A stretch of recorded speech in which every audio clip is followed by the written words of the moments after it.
அன்பான தேவஜனமே, இன்றைக்கு ஆண்டவர் உங்களுக்கு வாக்கு கொடுக்கிறார். நீங்கள் போகிற பாதையை அவர் அறிவார். எத்தனை பேர் நம்புறீங்க? என் பாதையை என் தேவன் அறிவார் என்று. உன்னதமான தேவன் உங்களோடு கூட இருக்கிறார். உங்கள் பாதை, உங்கள் வாழ்க்கையினுடைய நாட்கள் தேவனுக்கு தெரியும். அவருடைய புஸ்தகத்தில் எழுதி வைக்கப்பட்டு இருக்கிறது. நீங்கள் ஒரே ஒரு முடிவெடுங்க. என் ஆண்டவரோடு கூட என் வாழ்க்கை ஐக்கியப்பட்டிருக்கும். என் ஆத்துமா கர்த்தருக்குள் கம்பீரித்து பாடும்.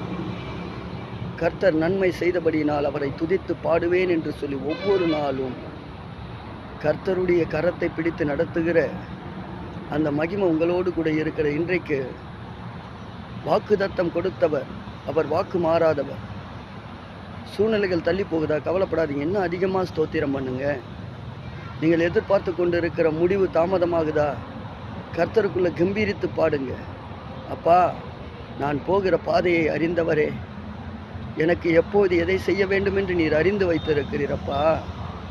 நீர் எனக்கு எல்லாமுமான தாயும் தந்தையுமாய் இருக்கிறபடியினால் உம்மை துதிப்பேன், உம்மை ஸ்தோத்திரம் பண்ணுவேன், உம்மை கம்பீரித்து பாடுவேன்.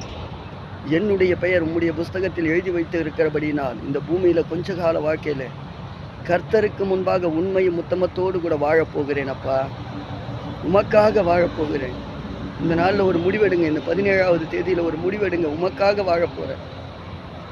என் பாதையை அறிந்தவர் நிச்சயமாக எனக்காக ஒரு அடையாளத்தை கொடுப்பீர், ஒரு ஆசீர்வாதத்தை கொடுப்பீர்.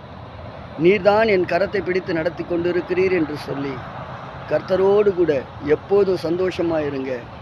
கர்த்தர் தாமே உங்களை கரம் பிடித்து வழிநடத்தி கொண்டு போகிறார். நீங்கள் எதிர்பார்க்கும் முடிவு நிச்சயமாக இன்றைக்கு உங்களுக்கு பரலோகத்திலிருந்து அருளப்பட்டு இருக்கிறது. தேவனாகிய கர்த்தர் உங்களை ஆசீர்வதித்திருக்கிறார்.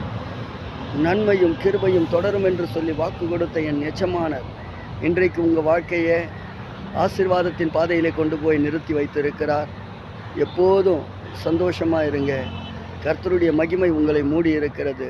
நீங்கள் தேவனுடைய ஆலயத்தில் நடப்பட்ட ஒரு மரமாக வளர வேண்டும் என்று சொல்லி கர்த்தர் விரும்புகிறார். அவர் நீர் பாய்ச்சுவார். அவர் உங்களுக்கு பலன் தருவார். இயேசுசாமி உங்களை ஆசீர்வதிப்பார். இயேசுசாமி உங்களோடு கூட இருந்து உங்களை உயர்வடைய செய்வார். ஆமென். நம்புங்க. சதா காலங்களிலும் கர்த்தரை நம்புங்க. கர்த்தருடைய ஆசீர்வாதம் உங்களை எப்போதும் சூழ்ந்திருப்பதாக. ஆமென். God bless you.